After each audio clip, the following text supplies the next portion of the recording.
Assalamualaikum warahmatullahi wabarakatuh. Alhamdulillah. Wassalatu wassalamu ala rasulillah. Segala puji dan puja kehadirat Allah subhanahu wa ta'ala. Juga salawat dan taslim kepada Nabi besar Muhammad sallallahu alaihi wa ala alihi wa sahbihi wasallam. Melanjutkan bahasan kita teman-teman sekalian. 40 hadis pilihan pembentuk karakter muslimah.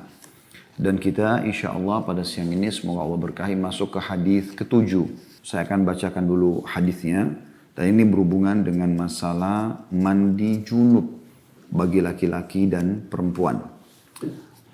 Dari Thauban radhiyallahu anhu, dia berkata, Astaftin Nabiyya sallallahu alaihi wasallam 'anil ghusli minal janabah.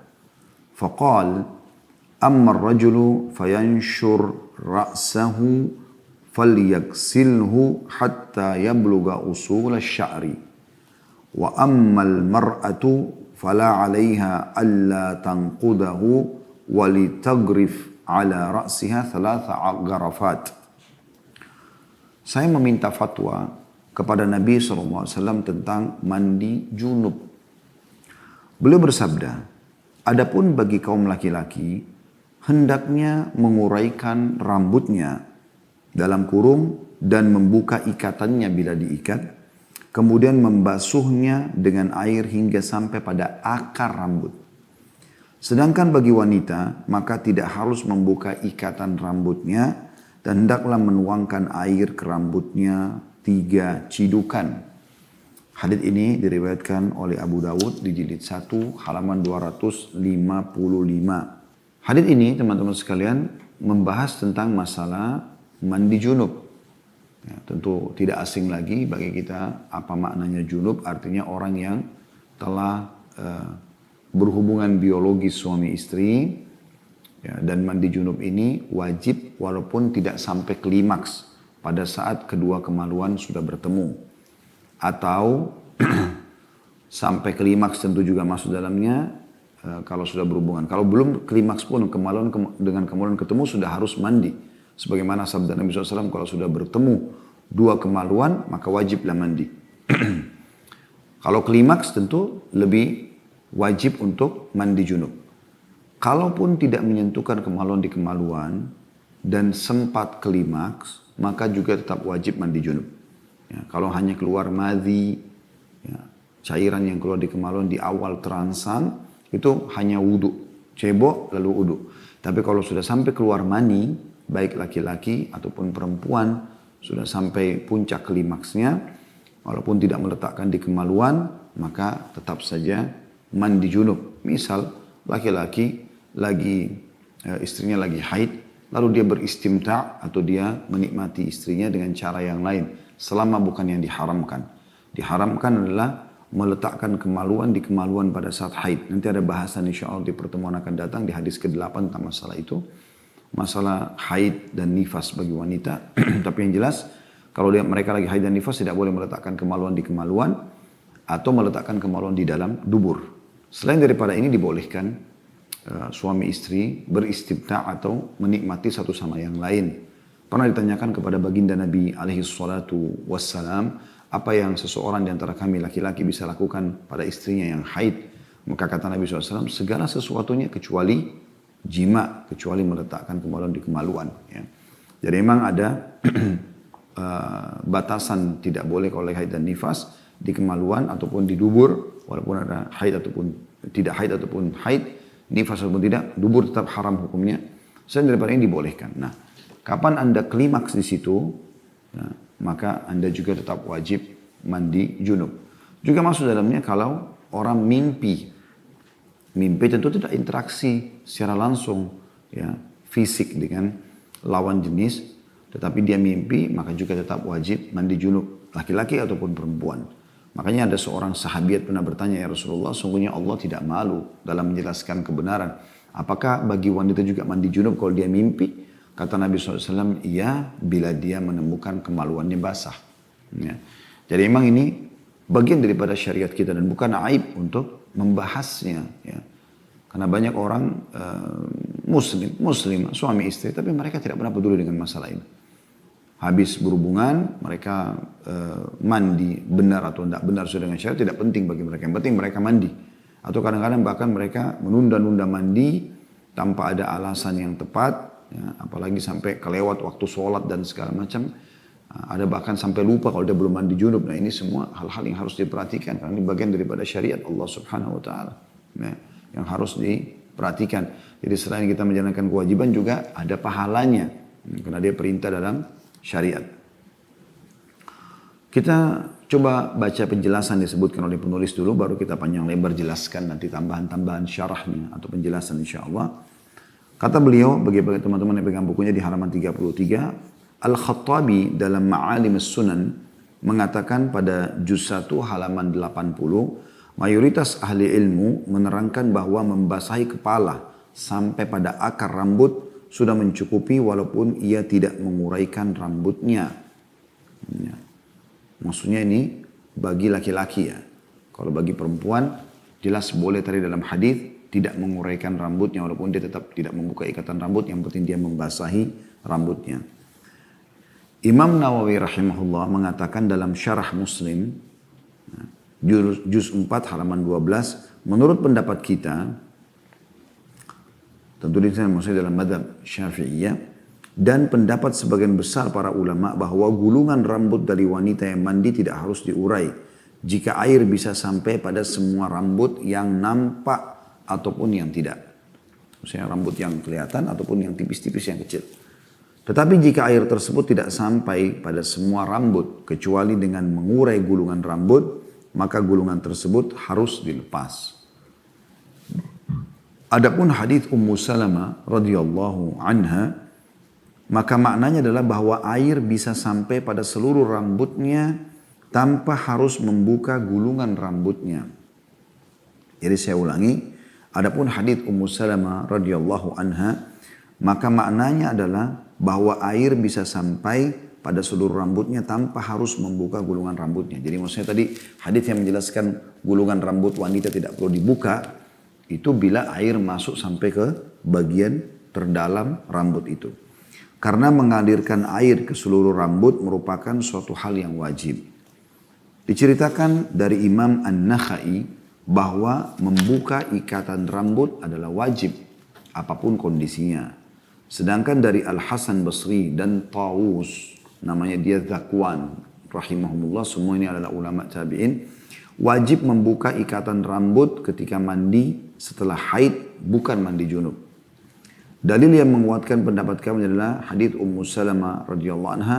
Demikian juga apabila seorang laki-laki memiliki ikatan rambut, maka hukumnya seperti wanita, wallahu a'lam. Jadi sebelum saya lanjutkan bacaannya, nanti akan kita jelaskan juga tata cara mandi junub ya, walaupun teman-teman mungkin sudah tidak asing, tidak ada salahnya kita mengingatkan kembali. Intinya bagian kepala ini wajib basah, laki-laki ataupun perempuan. Cuma memang hadis yang sedang kita bahas tadi yang menjadi pembukaan dalam hadis ketujuh ini adalah Nabi SAW memastikan atau menjelaskan kalau laki-laki itu dia harus menyentuhkan air ke akar rambutnya. Jadi dia memegang air dengan ujung-ujung jarinya lalu dia menyentuhkan di bagian sisi kanan kepalanya sampai terasa air tersentuh di kulit kepala, kemudian baru dia menyiram bagian kepala. Dan kalau dia rambutnya panjang dan dia juga mengikatnya, maka dia membuka kalau laki-laki. Kalau perempuan, hadis ini memberikan gambaran bahwasanya perempuan tidak harus membuka ikatan rambutnya. Ya, dia menguncir misalnya pada saat dia mandi, yang penting air membasahi semua kepalanya. Sebenarnya sih di waktu kita sekarang dengan adanya shower ya, itu insya Allah lebih kepada walaupun wanita tidak membukanya, sudah membasahi secara otomatis karena kita bisa mendekatkan shower itu. Zaman dulu kan orang menggunakan gayung, kalaupun Anda masih menggunakan gayung mungkin, karena gayung itu seringkali saya perhatikan misalnya pada saat ada anak saya dulu mandi, ya, ternyata saya pun pernah mampir di sebuah tempat dan waktu itu kami sedang di luar kota, saya mandi menggunakan gayung. Ternyata gayung itu memang kalau kita kan tidak perhatikan ya, tetapi pada saat kita menuangkan di kepala itu ada paling tidak sepertiga air itu yang jatuh, terbuang gitu. Tidak semua menimpah kepala kecuali memang kita letakkan pas di atas kepala kita. Umumnya kita kalau buru-buru mandi kan kita nggak perhatikan itu. Nah, mungkin dengan adanya air-air yang terbuang tidak semua bagian kepala, rambut itu tersentuh air. Nah, kalau shower mungkin bisa lebih keseluruhannya. Intinya Anda harus basahi seluruhan. Nah, tetapi tadi pendapat-pendapat ulama yang kita baca ini, mereka coba merincikan hadis ini dan menguatkan dengan hadis-hadis yang lain. Kesimpulannya adalah wanita pun dianjurkan membuka uraian atau ikatan rambutnya bila memang dia khawatir air tidak masuk kepada seluruh rambutnya atau tidak membasahi seluruh rambutnya. Jadi kalau diurai nanti selama itu ternyata masih ada yang kering, nah itu berarti dia dianjurkan untuk membuka. Tapi kalau dia yakin itu tidak terjadi, artinya dengan tidak membuka pun dia bisa membasahi dan basah semua, maka tidak masalah dia tidak membukanya. Tentu berjaga-jaga seorang wanita lebih baik membukanya ya, karena ulama sudah merincikan masalah itu tentunya ya. Sebagaimana tadi saya bacakan sini, sedangkan Al-Hasan dan Taus mengatakan wajib membuka ikatan rambut ketika mandi setelah haid. Haid juga begitu. Dan bukan pada mandi junub, beliau rincikan lagi.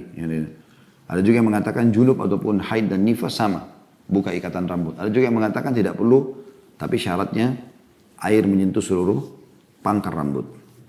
Imam Nawawi rahimahullah berkata, adapun perintah Abdullah bin Umar radhiyallahu anhu agar para wanita membuka ikatan rambutnya jika mereka mandi, maka pengertiannya adalah bahwa dia bermaksud mewajibkan hal tersebut kepada para wanita dan hal itu berlaku pada rambut yang tidak sampai air kepadanya. Atau itu merupakan pendapat beliau yang mewajibkan membuka ikatan rambut pada semua keadaan seperti yang telah kami ceritakan dari An-Nakhai. Dan hadis Ummu Salamah juga hadis Aisyah radhiyallahu anhuma belum sampai kepada beliau. Perintah tersebut bisa juga bermakna bahwa beliau memerintahkan mereka sebagai anjuran dan ikhtiyat atau kehati-hatian, bukan perintah yang sifatnya wajib. Wallahu a'lam. Jadi artinya membuka ikatan rambut wanita boleh dia tidak buka, yang penting dia yakin membasahi sampai ke seluruh rambutnya. Karena pendapat Ibnu Umar yang mengatakan bahwasanya wajib mereka juga tetap membuka, di sini dikatakan oleh para ulama termasuk Imam Nawawi, kemungkinan besar bukan mustahil hadis Ummu Salamah dan hadis Aisyah radhiyallahu anhuma yang menyatakan bahwasanya wanita tidak perlu membuka ikatan rambutnya, itu belum sampai kepada Abdullah bin Umar radhiyallahu anhu ajma'in, dan itu bukan mustahil. Nah, oleh karena itu kita bisa mengambil sebuah kesimpulan bahwasanya wanita boleh tidak membuka ikatan rambutnya kecuali dia khawatir tidak kena air ke seluruh pangkar rambut. Imam Muslim meriwayatkan dalam kitab sahihnya dari jalur sanad Ismail bin Ulayyah dari Ayyub dari Abu Az-Zubair dari Ubaid ibn Umair radhiyallahu anhu, dia berkata, balagha Aisyata anna Abdullah bin Amr ya'muru an-nisa idza iktasalna ay yanqudna ru'usahunna. فقالت يا عجبا لابن عمرو هذا يأمر النساء إذا اغتسلن أن ينقضن رؤوسهن أفلا يأمرهن أن يحلقن رؤوسهن لقد كنت أغتسل أنا ورسول الله صلى الله عليه وسلم من إناء واحد فلا أزيد على أن أفرغ على رأسي 3 إفراغات. Telah sampai kepada Aisyah radhiyallahu anha, ummul mukminin yang mulia, berita bahwa Abdullah bin Amr radhiyallahu anhuma, ini sahabat Nabi yang lain, Abdullah bin Amr, menyuruh para wanita untuk membuka ikatan rambut mereka bila mandi. Kemudian Aisyah berkata, aneh sekali Ibnu Amr ini. Dia menyuruh para wanita agar membuka ikatan rambut bila mereka mandi. Mengapa dia tidak menyuruh mereka menggundul kepala mereka saja? Padahal aku pernah mandi bersama Rasulullah SAW dalam satu bejana dan aku mengguyurkan air pada kepalaku tidak lebih dari 3 cidukan. As-San'ani mengatakan dalam Subulus Salam di juz 1 halaman 173, tidak diwajibkan bagi wanita membuka ikatan rambut mereka ketika mandi junub dan haid karena sampainya air pada akar-akar rambut bukan merupakan suatu syarat. Jadi ini pendapat yang lain lagi. Ya. Artinya betul-betul kita bisa lihat teman-teman bagaimana para ulama ya, membahas masalah ini yang mungkin bagi sebagian orang awam bukan hal yang penting. Tapi karena mereka melihat populasi manusia tidak terjadi dalam Islam kecuali dengan pernikahan, dan dengan pernikahan berarti tidak pernah lepas dari masalah jima, dan jima tidak lepas dari mandi junub, maka mereka merincikan ini sampai dalam gitu ya. Ibnu Qudamah dalam Al-Mughni mengatakan pada juz 1 halaman 225, wanita harus membuka ikatan rambutnya jika mandi haid, namun tidak diwajibkan membukanya jika ia mandi junub dengan syarat jika akar-akar rambutnya tersirami air. Jadi ini sudah kita jelaskan tadi ya. Intinya kalau air pasti masuk dan mengenai semua rambutnya, maka tidak perlu dia buka ikatan rambutnya. Kemudian ia mengatakan bahwa dalam madhabnya tidak ada pertentangan tentang tidak wajibnya membuka ikatan rambut ketika mandi junub. Saya, kata beliau, tidak mengetahui adanya perbedaan pendapat dalam masalah ini antara para ulama, kecuali apa yang diriwayatkan dari Abdullah bin Umar radhiyallahu anhuma, sang penulis kitab Mughni melanjutkan, para imam yang 4 sepakat bahwa membuka ikatan rambut bagi wanita junub hukumnya tidak wajib berdasarkan hadis Ummu Salamah radhiyallahu anha. Jadi ini pendapat-pendapat yang disebutkan dan dinukil oleh penulis dari berbagai kalangan ulama yang membahas tentang laki-laki sudah selesai. Kalau laki-laki itu dianjurkan untuk membuka ikatan rambut dan kemudian dia membasahi seluruh rambutnya sampai ke akar rambutnya. Tinggal wanita. Karena umumnya wanita biasa rambutnya panjang gitu kan. Dan mereka biasa sekali mengikat, mungkin untuk membukanya cukup rumit. Maka ada toleransi dalam Islam. Selama air itu bisa masuk mengenai rambutnya semua, maka tidak perlu dia membukanya. Tapi kalau memang dia mau membukanya pun itu adalah bagian hal yang dibolehkan. Karena bukan kewajiban dia untuk membuka. Kata penulis, saya katakan itu dalam masalah mandi junub. Sedangkan membuka ikatan rambut saat mandi haid, maka ada 2 pendapat. Kalau mandi junub tadi sudah kita jelaskan. Jadi dia boleh tidak buka, boleh juga dia buka. Gitu. Kalau dalam wanita mandi haid yang juga rutin setiap bulan, kata beliau ada 2 pendapat. Pendapat pertama, para wanita wajib membuka ikatan rambutnya ketika mandi haid. Ini pendapat Imam Hasan, Al-Hasan Basri, Tawus, tadi saya sudah bilang namanya Zakwan, dan Imam Ahmad ibn Hanbal rahimahumullah. Argumentasi mereka adalah yang pertama, perkataan Rasulullah SAW kepada Aisyah radhiyallahu anha ketika haji wada, sedangkan dia dalam keadaan haid. Da'i umrataki wangkudi ra'saki wamtashiti wa ahilli bil hajj.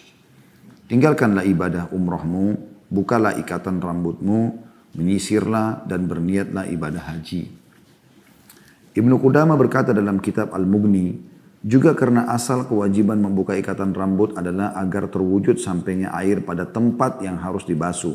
Namun tidak diwajibkan pada mandi junub, karena mandi junub sangat sering terjadi sehingga membukanya merupakan suatu hal yang menyulitkan. Beda dengan mandi haid, sehingga hukumnya tetap sesuai dengan tuntunan asal kewajibannya. Adapun hadits Ummu Salamah radhiyallahu anha, afa anquduhu lil haidati wal janabah? Apakah saya harus membuka ikatan rambut ini untuk mandi haid dan mandi junub? Ummu Salamah bertanya radhiyallahu anha. Maka ini kepada Nabi SAW ya.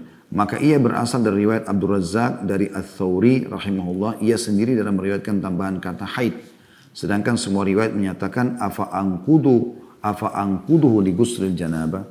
Faqala la innama yakfiki an tahthi ala ra'siki 3 hathayat thumma tufidina alayki al-ma'a fatathurin. Apakah aku harus membuka ikatan rambut untuk mandi junub? Jadi maksudnya di sini penulis ingin menitik beratkan kalau mandi junub boleh tidak buka. Kalau mandi haid ada pendapat ulama, ya. Apakah membuka ikatan rambut atau tidak? Pendapat pertama mengatakan wajib membukanya. Ya.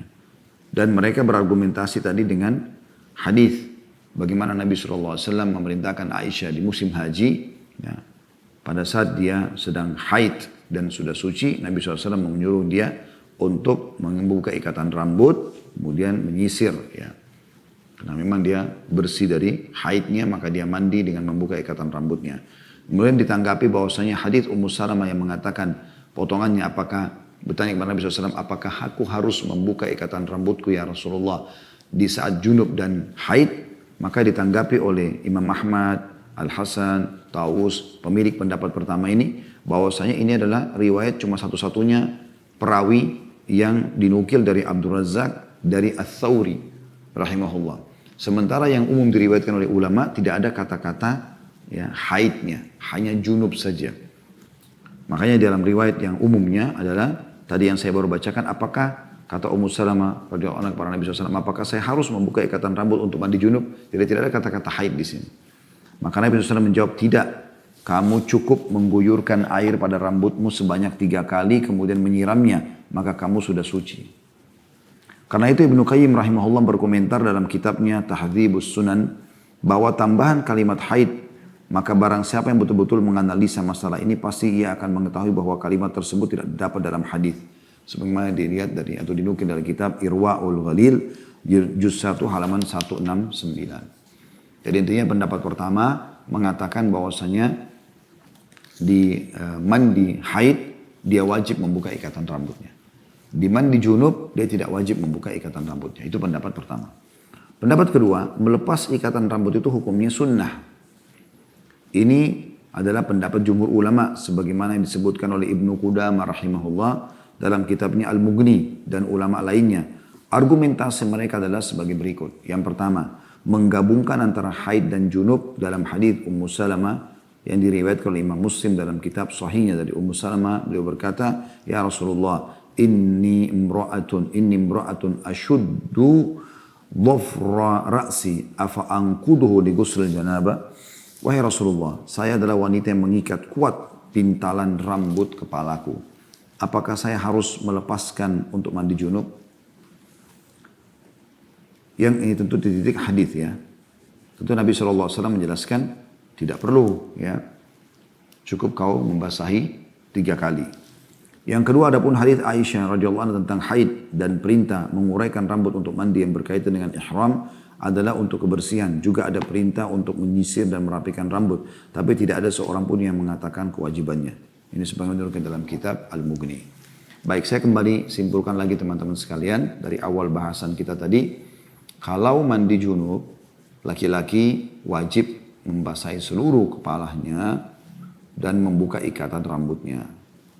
Kalau perempuan, wajib juga membasahi seluruh kepalanya, tapi tidak wajib membuka ikatan rambutnya. Itu kalau junub, kurang lebih begitu kesimpulannya.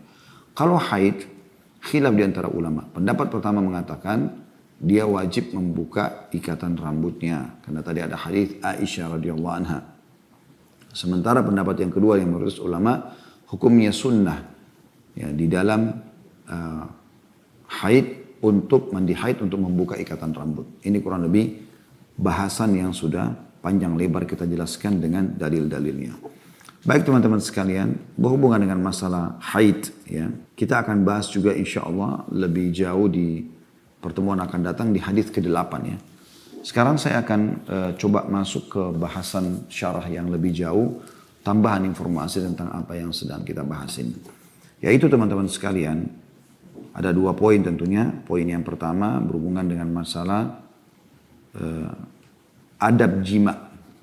Ya, karena mandi junub tidak akan terjadi kecuali karena ada interaksi ini kan gitu. Walaupun ada masalah-masalah lainnya seperti mimpi, seperti terangsang dan akhirnya dia melakukan yang membuat dia sampai klimaks ya. Atau menyentuhkan kemaluan di kemaluan walaupun tidak sampai klimaks. Ini kan juga tetap aja bahasan ini berkisar di masalah syahwat ya. Dan ada poin penting yang saya lihat yang perlu kita tambahkan dalam informasi kita. Karena ini interaksi selalu terjadi pada pasangan suami istri. Ya. Bahkan seseorang bisa mengulanginya dalam sehari beberapa kali. Karena itu sunnah. Ya, sebagaimana Nabi SAW bersabda, Fi bidi ahadikum sadaqah. Di kemaluan salah seorang di antara kalian ada sedekah, ada pahala yang besar. Maka sahabat bertanya, ayati ahaduna ahlu walau fihi ajr. Wahai utusan Allah, apakah seseorang di antara kami menggauli istrinya? Jelas dia dapat kenikmatan. Ya. Sebagaimana tidak asing bagi pasangan suami istri insya Allah. Lalu dia dapat pahala lagi. Kata Nabi SAW, Ara'aitum la wada'tumu fil haram alakumul wizr. Tidakkah kalian lihat kalau kalian letakkan pada yang haram, kalian dapat dosa. Karena orang berzina, kan dosa besar. Maka sahabat terdiam, kata Nabi SAW, wa kadzalika fil halal. Begitu juga dengan yang halal. Artinya mendapatkan pahala.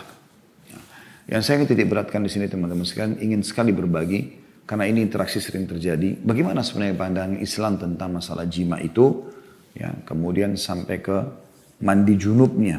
Karena ini kayak satu paket. Ya, kalau tadi itu kan hanya dibahas tentang masalah rambut saja, ya, yang dibahas dalam hadis kita. Maka kita akan lebih rincikan masalah itu insya Allah. Yang pertama saya ingin titik beratkan teman-teman sekalian, bagi pengantin baru, ya, karena mereka masih baru akan berinteraksi biologis, maka tentu saja ada adab-adabnya. Yang perlu diperhatikan bagi pengantin baru yang pertama, Laki-laki dianjurkan untuk memegang ubun-ubun istrinya. Ya. Seraya dia membaca doa. Kita dengarkan hadisnya. Sabda Nabi SAW, "Idza tazawwaja ahadukum imra'atan aw ishtara khadiman." Kalau seseorang di antara kalian menikahi wanita atau dia membeli seorang budak. Tentu sekarang tidak ada budak, tapi ini kalau ada. Kita bicara masalah istri. "Falyakhud binasiyatiha." Maka harusnya dia memegang ubun-ubunnya.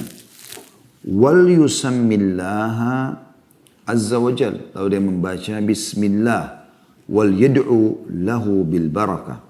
Kemudian dia berdoa agar mendapatkan berkah. "Wal yakul." Maka dia ucapkan, "Allahumma inni as'aluka min khairiha wa khairi ma jabaltaha alaihi." Ya Allah, aku memohon kebaikannya dan kebaikan tabiat yang ia bawa. Atau kebaikan yang ada padanya. Aku minta kebaikannya dan kebaikan yang ada padanya. Ya. Atau tabiat yang dia bawa atau dibebankan padanya. "Wa a'udzu bika min syarriha." Dan aku berlindung kepadamu dari keburukannya.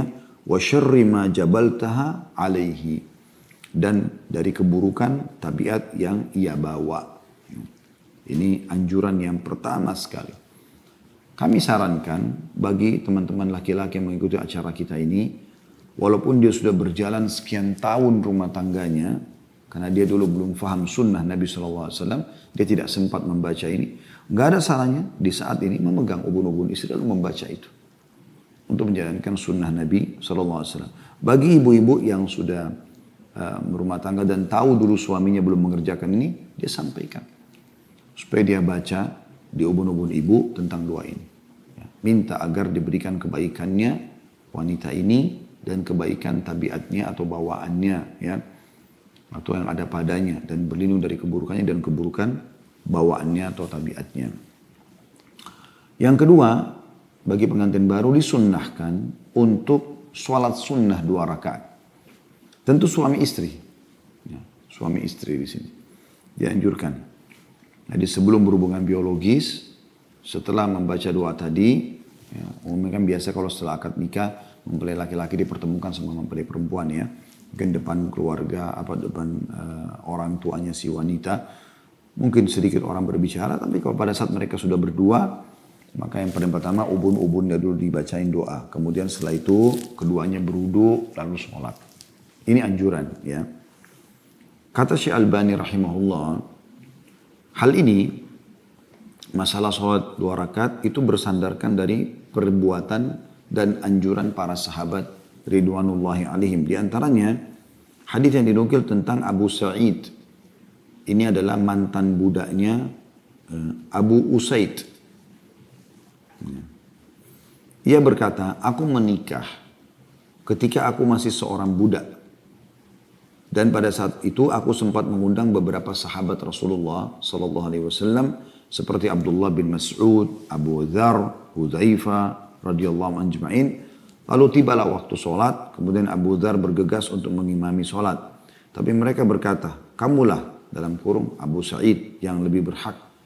Maksudnya pemilik rumah yang sedang ada acara perkawinan yang menukir riwayat ini. Maka Abu Dzar berkata, apakah benar demikian? Benar, jawab mereka. Maksudnya pemilik rumah lebih berhak untuk menjadi imam.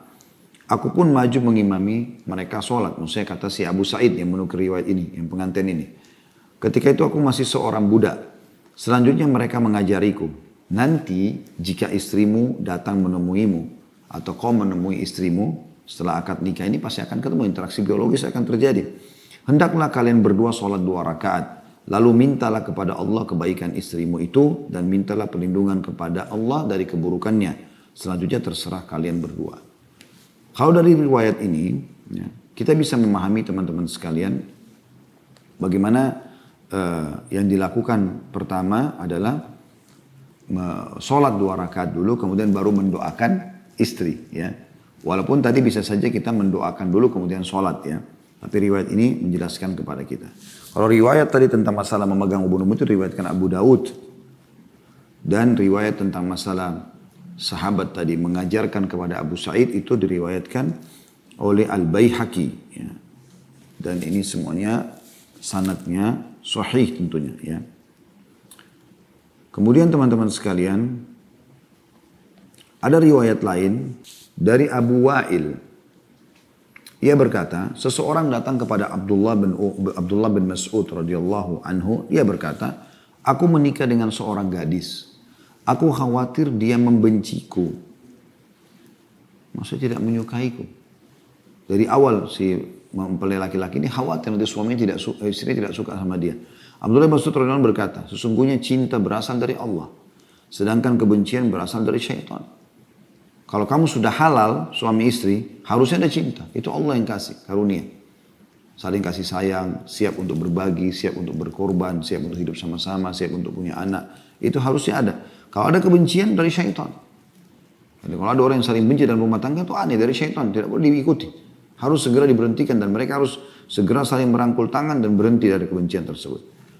Untuk membenci apa-apa yang dihalalkan oleh Allah. Makanya syaitan seringkali teman-teman hanya dengan sedikit masalah pemicu sudah cukup untuk tidak biologis 2 hari, 3 hari dan Anda kehilangan pahala.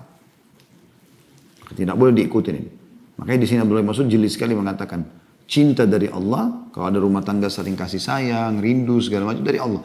Kalau benci dari syaitan untuk membuat kebencian muncul pada apa yang telah Allah halalkan supaya tidak biologis.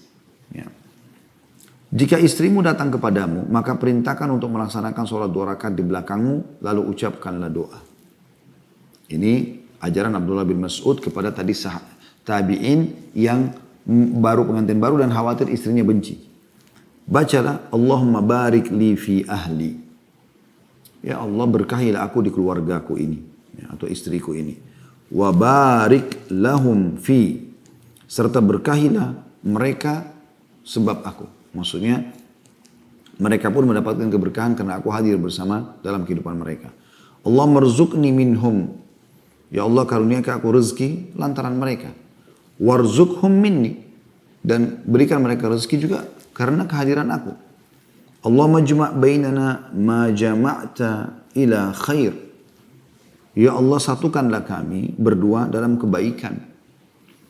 Wa farriq bainana idza farraqta ila khair. Dan pisahkanlah antara kami berdua dalam kebaikan. Artinya kalau sampai pun kita mau saling pisah, ya udah kita berpisahnya karena kebaikan. Maksudnya memang lebih baik untuk berpisah. Biar Allah SWT yang pilih. Hadits ini diriwayatkan oleh Abdul Razak. Ya. Jadi itu yang dilakukan. Intinya sholat 2 rakaat suami istri, kemudian si suami berdoa. Ada 2 doa ya. Doa tadi yang pertama, memegang ubun-ubunnya sambil membaca doa sudah kita bacakan tadi. Kemudian yang kedua adalah doa ini supaya meminta agar Allah SWT satukan dalam kebaikan, kalaupun pisah juga dalam kebaikan. Kemudian yang ketiga sudah mulai masuk ke masalah interaksi biologis tentunya. Ya. Dan ini adab dalam Islam ya. Mungkin kalau orang-orang non-Muslim, mereka udah langsung saja berhubungan biologis. Dan banyak orang Islam juga seperti itu. Mereka udah nggak baca doa lagi. Mereka pokoknya ya udah sekarang sudah halal, udah main langsung berhubungan biologis tanpa memperhatikan adab-adab syar'i. Makanya kita bahas. Setelah sholat 2 rakaat, setelah berdoa, adalah dianjurkan untuk bercumbuan dengan bercanda, tutur kata yang santun, yang ramah, saling menikmati satu sama yang lain. Ya, bukan seperti maaf saya bahasakan tanda kutip hewan yang syahwatnya bangkit langsung meletakkan lalu kemudian dia tinggalkan pasangannya. Ini bukan bagian daripada agama. Asma binti Yazid bin Sakan atau As-Sakan ya. Tepatnya Asma binti Yazid radhiyallahu anha. Ia berkata, saya merias Aisyah untuk Rasulullah SAW. Setelah itu saya datangi dan saya panggil beliau supaya menghadiahkan sesuatu kepada Aisyah. Beliau pun alaihissalam datang lalu duduk di samping Aisyah. Ketika Rasulullah SAW disodori segelas susu, setelah beliau minum, gelas itu beliau sodorkan kepada Aisyah. Tetapi Aisyah menundukkan kepala ya, dan malu. Asma binti Yazid lalu lanjutkan mengatakan, aku menegur Aisyah dan berkata kepadanya, ambillah gelas itu dari tangan Rasulullah SAW. Akhirnya Aisyah pun meraih gelas itu dan meminum isinya sedikit. Artinya, cairkan suasana dengan cara berikan minum. Ya. Berikan susu, berikan air. Ya. Untuk mencairkan orang kadang-kadang kan, kalau apalagi menikah secara syar'i ya. Kalau secara syar'i itu, Tidak ada perkenalan sebelumnya. Mereka menikah, saya tidak ada interaksi biologis seperti suami istri sebelum menikah, belum ada itu kan. Paling cuma sekedar mungkin sama kita sekarang tanya biodata, mungkin ngobrol hal-hal yang penting, udah gitu kan. Jadi belum pernah interaksi fisik. Maka ini kan mungkin membuat orang sedikit tegang ya. Akhirnya dan ini tapi tidak ada masalah, bukan hal yang negatif tapi positif gitu. Karena disitulah nanti akan terasa nikmat puncak daripada biologis karena memang terlampiaskannya dengan yang halal. Awal pertama terlampiaskan langsung pada yang halal. Juga dianjurkan tentunya untuk bercanda ngobrol yang baik. Saatnya pada saat itu senyum dengan muslim adalah sedekah gitu kan. Berkasih sayang dengan mereka juga adalah ibadah. Maka lebih pantas kepada istri. Bukan seperti sebagian laki-laki. Dan ini sudah kami jelaskan dalam bahasan kitab Mahkota Pengantin ya. Bagaimana si penulis di situ menjelaskan tentang banyak laki-laki yang mungkin karena tidak memahami tentang adab-adab syar'i. Mereka seperti binatang buas yang langsung menerkam mangsanya. Ini membuat si wanita akan ketakutan dan seterusnya. Ini harusnya dia mencairkan suasana tersebut. Ya. Kemudian tentu ya juga ada riwayat atau athar yang dinukil bahwasanya Nabi SAW bersabda, bukan dari golongan kami yang tidak memulai dengan cumbuan. Ini juga sudah pernah kami jelaskan di dalam tema manajemen rumah tangga Islami. Jadi dengan bersalaman, menjamah tangan, mengecup kening dan seterusnya, semuanya ini adalah pembukaan. Bahkan pernah ada riwayat Nabi SAW mengatakan, hendaklah sebelum jima kalian mengutus para utusan. Ya. Maka kata para sahabat, apa itu ya Rasulullah? Kata Nabi SAW, ciuman. Ya. Maka Nabi SAW pun memerintahkan, dan itu bukan aib.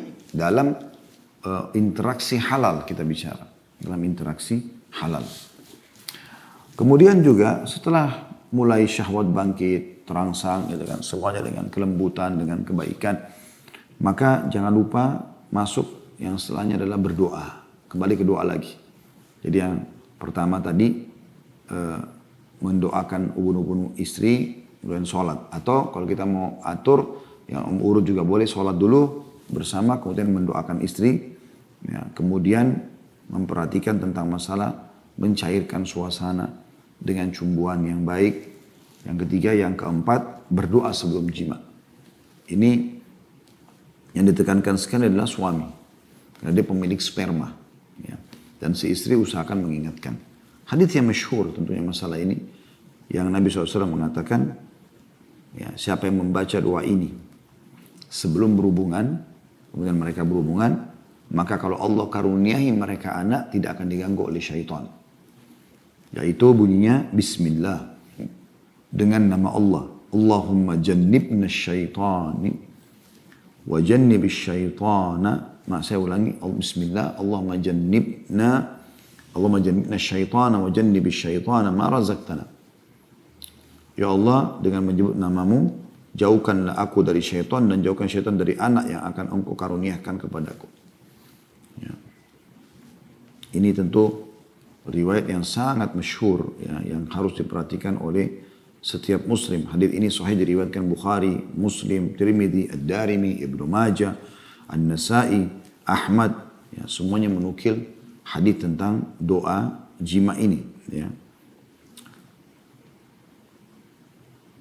Dan dalam masalah jima ini, setelah mulai baca doa, suami boleh menggauli istrinya dari arah manapun.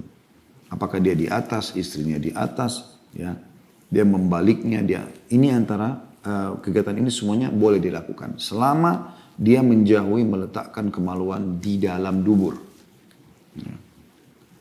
Allah berfirman, teman-teman bisa buka di aplikasi Qur'annya tentang masalah jima ini. Saking pentingnya Allah turunkan ayat surah Al-Baqarah, surah nomor 2 ayat 223. 222-nya bicara masalah haid ya. Nah ini 223-nya yang bunyinya A'udzubillahi minasyaitonirrajim, nisa'ukum harthun lakum fa'tu harthakum anna syi'tum wa qaddimu li anfusikum wattaqullaha wa'lamu annakum mulaqu wa basyiril mu'minin. Istri-istrimu adalah ladang bagimu, maka datangilah ladangmu itu kapan saja dengan cara yang kamu sukai. Allah SWT membahasakan dengan sangat santun kepada kita istri atau kemaluannya dengan ladang. Maka Allah mengatakan istrimu adalah ladang bagimu. Datangi ladang itu kapan saja dengan cara yang kamu sukai. Dan utamakan atau yang baik untuk dirimu. Bertakwalah kepada Allah. Jadi mana yang kau suka, gerakannya lakukan saja. Ya, umumnya perempuan atau istri mengikuti suami.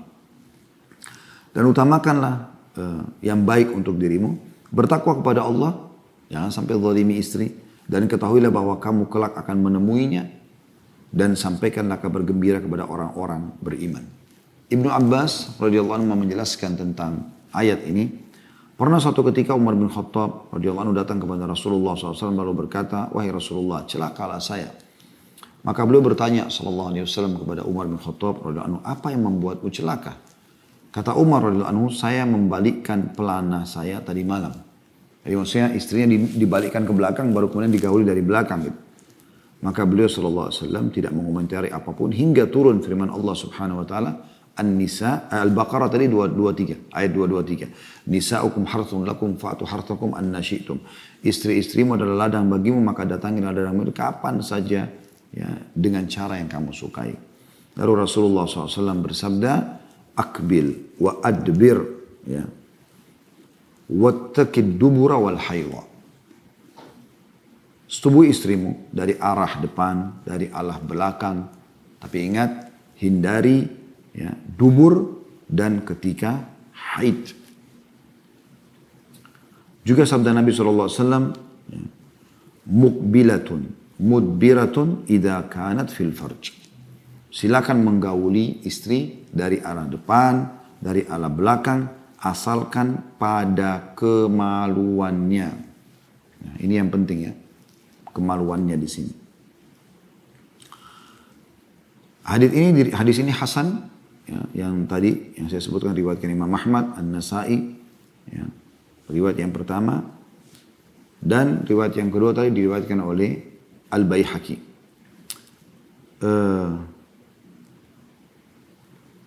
Umar bin Khattab menggunakan bahasa pelana ini adalah sebagai bahasa kiasan menggauli istri ya. Dari arah belakang karena menurut kebiasaan suami menjumpai istrinya berada di atas yaitu menunggangi istrinya dari arah belakang.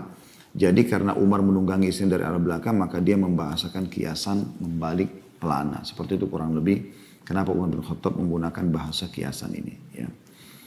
Baik teman-teman sekalian, jadi dari hadits yang baru kita baca berarti boleh menggauli istri dari arah mana saja. Depan, belakang, samping, dia yang di atas, istrinya yang di atas, itu tidak ada masalah. Yang penting jauhi memasukkan kemaluan di dubur. Karena ini tradisi orang-orang kafir. Ya. Dan Nabi SAW mengancam dengan sangat keras masalah itu. Ya, sangat tegas.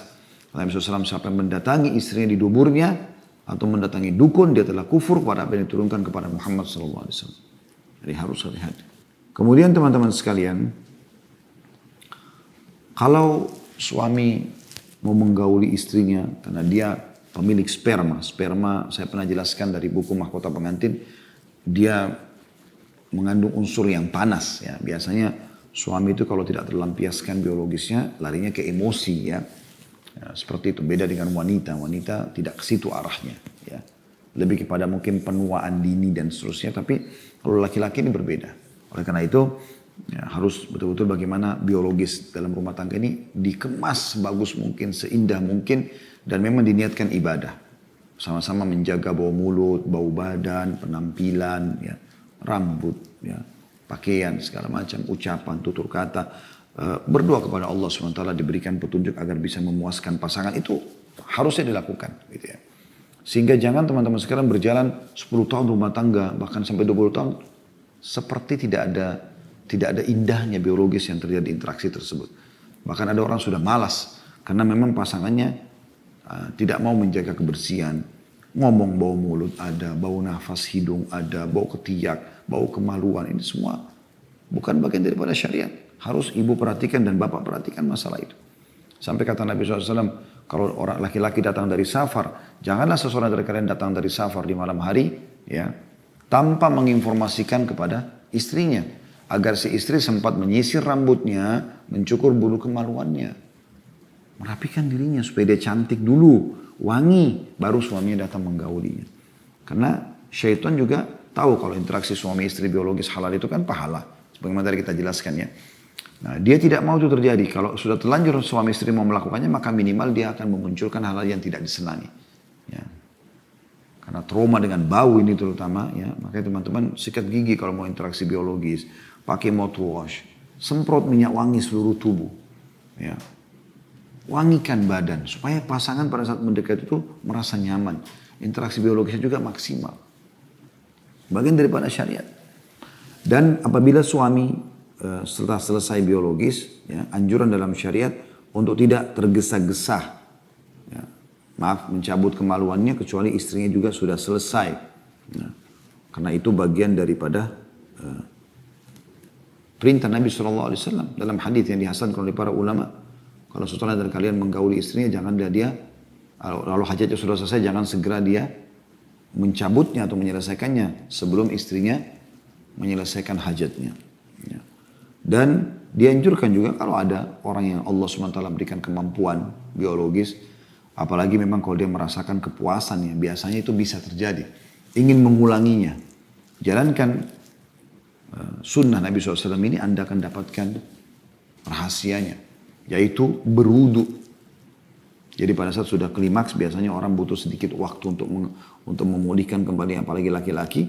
Maka Anda kalau mau mengulangi karena masih merasa nikmat dengan istri misalnya, wudu. Wudu dulu. Sebagaimana sabda Nabi SAW, "Idza ata ahadukum ahlahu", kalau seseorang dari kalian mau atau menggauli istrinya, "Thumma arada an ya'uda falyatawadda". Kemudian dia mau mengulangi, maka lebih baik dia berwudu. Ya, dalam riwayat lain, karena itu akan lebih memotivasi dia. Ya. Ada pendapat sebagian ulama yang mengatakan lebih afdal kalau dia mandi sekalian. Jadi habis klimaks dia mandi dulu, ya. Kemudian baru dia ulangi biologis. Itu jauh lebih baik. Ya. Tapi kalau minimal kalau dia tidak mau mandi maka dia wudhu saja. Dan dari ini diambil dari sabda Nabi SAW pada saat Abu Rafi' radhiyallahu anhu berkata atau menukil bahwasanya Nabi SAW pernah menggilir istri-istri dalam satu malam. Maksudnya menggauli mereka semua dalam satu malam. Beliau mandi di rumah fulana dan rumah fulana. Abu Rafi' berkata, "Wahai Rasulullah, mengapa tidak dengan sekali mandi saja?" Nabi SAW menggauli istri yang ini, kemudian selesai klimaks, beliau pindah ke rumah sebelah. Begitu SAW melakukan. Allah SWT berikan kelebihan yang luar biasa buat beliau SAW. Dan beliau sering kali habis biologis mandi. Pindah lagi biologis mandi. Gitu. Itu untuk menjaga keharmonisan dengan rumah tangga istri yang lain karena dia datang dalam kondisi wangi lagi gitu kan. Dan sempat ada Abu Rafi' bertanya, "Ya Rasulullah," pada saat Nabi SAW ceritakan kepada para sahabat, "Kenapa enggak satu kali saja mandi junub sekalian gitu?" Kata Nabi SAW, "Hadza azka wa atyabu wa athhar." Karena ini lebih bersih, lebih baik dan lebih suci. Ya. Bagaimana Nabi SAW menyampaikan ini luar biasa gitu. Ini lebih baik, lebih suci, lebih bersih. Ya. Dan ini dinukil hadits hasan riwayat Abu Daud dan juga An-Nasa'i. Ini adalah hadits yang hasan ya, yang dinukil dari Nabi alaihi salatu wassalam. Tentu di sini hubungan biologis boleh dilakukan kapan saja, mau pagi, mau siang, mau malam, tidak ada waktu terlarang, bebas ya. Bahkan apabila seorang suami melihat istrinya atau melihat wanita lain yang mengagumkan dia di luar rumahnya, hendaklah ia segera mendatangi istrinya. Kembali kepada istrinya. Tidak kenal waktu. Hal itu berdasarkan riwayat bahwasanya Rasulullah SAW melihat wanita yang mengagumkan beliau satu hari. Kemudian beliau langsung mendatangi Zainab radhiyallahu anha yang sedang membuat adonan roti. Lalu beliau melakukan hajatnya atau berjima dengan istrinya Zainab tadi. Kemudian beliau bersabda, "Innal mar'ata", sesungguhnya wanita itu, "tuqbilu fi surati syaitani wa tudbiru fi surati syaitan. فَإِذَا أَبْصَرَ أَحَدُكُمْ امْرَأَةً فَلْيَأْتِ أَهْلَهُ فَإِنَّ ذَلِكَ يَرُدُّ مَا فِي نَفْسِهِ." Sesungguhnya wanita itu ya, menghadap dalam rupa syaitan. Atau syaitan menghiasi dia supaya membuat laki-laki tertarik. Dimanapun pandangan mata kita, ke mukanya kah, ke kulitnya kah, ke tangannya kah, kakinya. Pokoknya apapun yang dilihat oleh laki-laki yang wanita bukan halal, syaitan akan menghiasi itu. Dan juga membelakangi dalam rupa syaitan. Dari belakang pun bisa syaitan hiasi supaya indah. Maka apabila seseorang dari kalian melihat seorang wanita yang mengagumkan, yang bukan halal bagi dia, hendaklah ia segera mendatangi istrinya. Ini bahasa kiasan menggaulinya. Karena yang demikian itu dapat menolak apa yang ada dalam hatinya. Menolak bisikan-bisikan syaitan yang bisa mengganggu gitu kan. Jadi harus diperhatikan masalah itu. Ya, jadi jangan sampai kita membiarkan mengikuti hawa nafsu kita. Hadis ini hadis sahih diriwayatkan oleh Muslim. Ya. Kemudian teman-teman sekalian, Imam An-Nawawi rahimahullah berkata, dianjurkan bagi siapa yang melihat wanita hingga syahwatnya bergerak, agar segera mendatangi istrinya. Ya, dan menggaulinya untuk meredakan syahwatnya juga agar jiwanya menjadi tenang. Jadi kembali kepada istri karena memang istri itu memiliki apa yang dimiliki wanita tersebut, ujungnya kemaluannya sama walaupun beda casingnya. Dan Allah Subhanahu wa taala memang memerintahkan kita untuk menjaga pandangan mata agar jangan sampai terjerumus pada yang haram ya. Ada pernah seseorang datang kepada seorang syekh di Saudi. Dia mengatakan, Syekh saya sudah 20 tahun menikah. Dia mengatakan, tapi dengan berjalannya waktu gitu kan, cinta saya pada istri makin berkurang. Berkurang.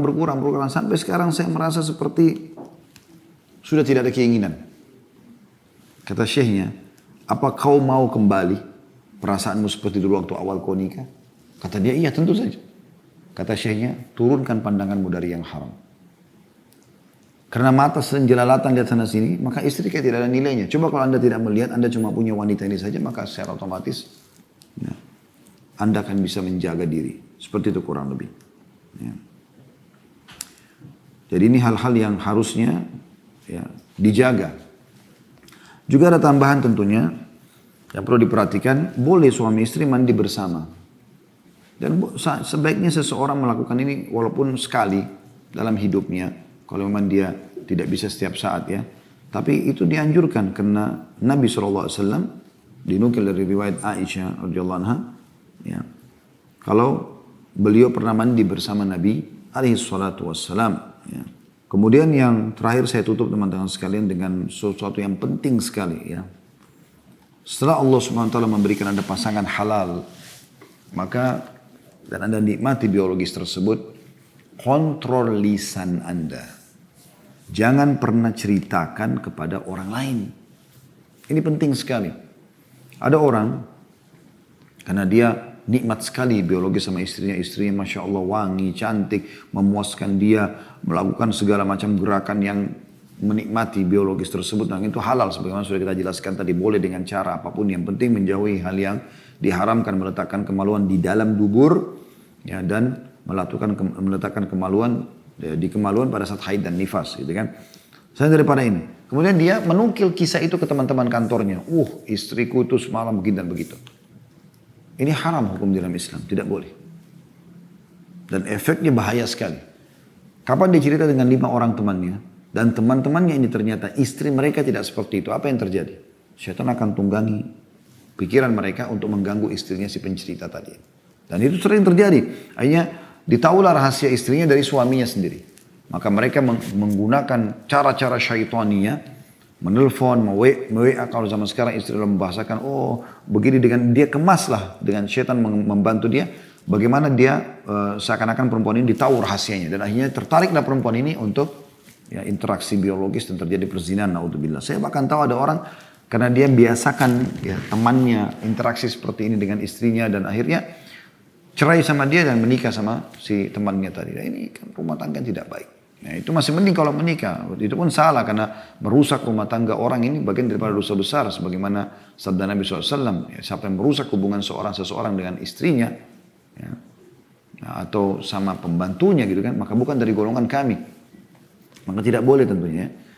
Begitu juga dengan perempuan. Allah berikan dia suami yang Masya Allah memuaskan dia. Sampai dia sudah rasanya seperti kalau orang makan tuh udah kenyang. Udah gak butuh lagi laki-laki gitu kan. Suaminya yang wangi, yang romantis, yang segala macam, ya perkasalah, ya semua macam hal Allah kasih kepada dia. Maka dia cerita sama teman-temannya, suamiku begini dan begitu. Ini tidak boleh dalam Islam. Karena kapan ada 5-6 orang teman dia mendengarkan tentang kehebatan suami dan suami mereka tidak begitu, apa yang terjadi? Mereka akan mengganggu suaminya. Itu efek sosial. Tapi dalam syariat ada hadisnya. Apa kata Nabi SAW? Inna min asyarrin nasi indallahi manzidatan yaumal qiyamah. Sesungguhnya orang yang paling buruk, jelek kedudukan di sisi Allah pada hari kiamat, yaitu ar-rajulu yufdi ila imra'atihi wa tufdi ilaihi thumma yanshuru sirraha. Yaitu seorang suami atau laki-laki yang sudah bersenggama, berhubungan biologis, berjima dengan istrinya, dan istrinya juga sudah bersenggama sama dia. Lalu kemudian mereka atau suami menceritakan rahasia istrinya atau istri menceritakan rahasia suaminya. Dan ini bahaya sekali. Hadis yang diriwayatkan oleh Ibnu Abi Syaibah, Imam Muslim, Abu Dawud, Ahmad, dan tentu sanadnya sahih. Jadi yang perlu kita khawatirkan adalah yang ini. Bagaimana ancaman orang yang paling buruk kedudukannya di sisi Allah SWT. Selain tadi ada efek sosial yang saya bahasakan. Allahu a'lam. Begitu saja teman-teman sekalian, semoga bermanfaat. Jangan lupa teman-teman YouTube subscribe, like, dan juga loncengnya supaya selalu punya andil bersama kami. Dan ingat selalu pesan saya, dukung semua channel-channel dakwah yang menyampaikan Al-Quran dan Sunnah. Dan teman-teman juga di Instagram, Facebook selalu follow dan jadikan ini sebagai sarana untuk kita bertawun bersama-sama. Kalau benar dari Allah, kalau sadar saya mohon dimaafkan. Subhanakallahumma bihamdika, asyhadu an la ilaha illa anta astaghfiruka wa atubu ilaik. Wassalamualaikum warahmatullahi wabarakatuh.